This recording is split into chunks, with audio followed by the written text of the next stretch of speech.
Assalamualaikum warahmatullahi wabarakatuh. Selamat pagi teman-teman sekalian. Kami dari kelompok 13 akan membawakan materi asam basa organik dan turunannya.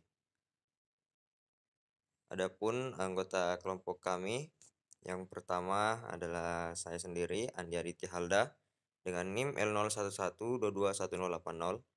Yang kedua adalah Dia Wijayanti Gajah, dengan NIM L0112211081. Dan yang terakhir adalah Agustia Maharani dengan NIM L0112211082. Materi pertama adalah bahasa Amina yang akan dibawakan oleh Diah Wijayanti Gajah. Kepada Diah, kami persilakan.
Baik, terima kasih atas materi.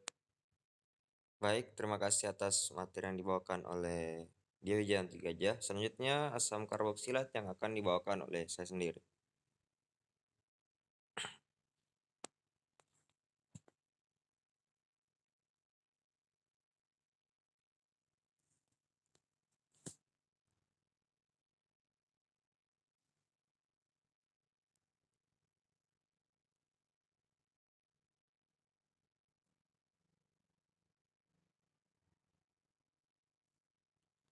Asam karboksilat.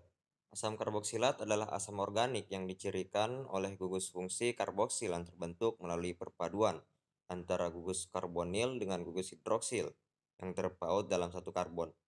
Asam karboksilat dapat dituliskan dalam beberapa cara, yaitu seperti pada contoh di layar Anda, RCO2H atau RCOOH atau R C sama dengan O, kemudian di bawahnya ada OH.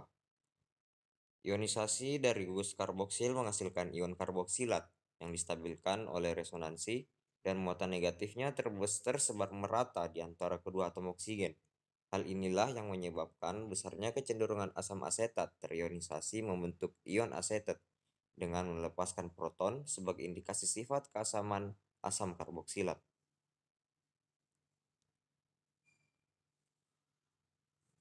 Sifat asam karboksilat yang pertama ini adalah asam karboksilat aromatik mempunyai sifat keasaman cenderung lebih besar daripada asam karboksilat alifatik karena cincin benzena cenderung menarik elektron dari karboksil.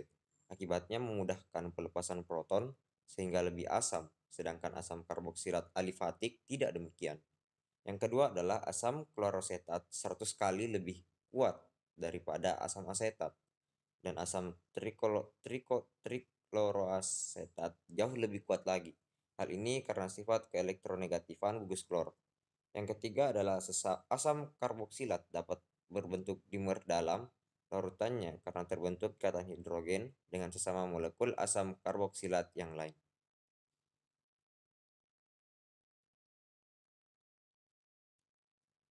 Kemudian tata nama asam karboksilat.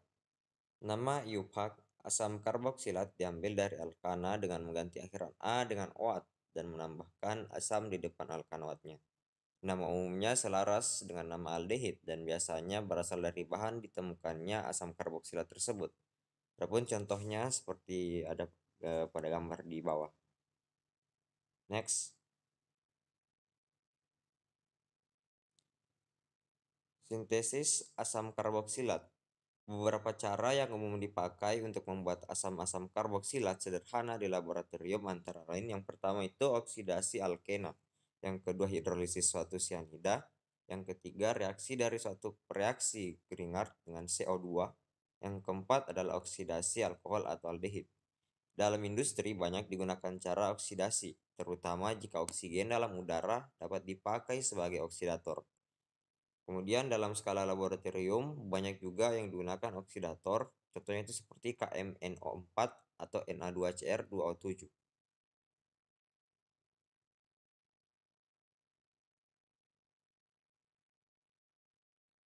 Ya baik, materi selanjutnya akan dibacakan oleh Gustia Maharani. Kepada Gustia Maharani dipersilakan.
Baik, terima kasih Gustia Maharani atas materi yang dibawakan.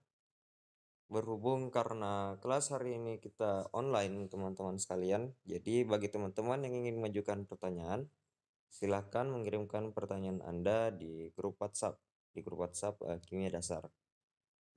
Kemudian untuk sesi pertanyaan, kami hanya membatasi hingga 6 pertanyaan. Baik, cukup sekian persentase kami pada hari ini. Terima kasih atas teman-teman yang sudah bergabung. Terima kasih juga kepada teman-teman yang presentasi yang sempatkan kesempatannya hari ini untuk bergabung dengan kita dalam membacakan materi. Baik, sekian dan terima kasih. Lebih dan kurangnya mohon dimaafkan. Wabillahi taufiq wal hidayah. Wassalamualaikum warahmatullahi wabarakatuh.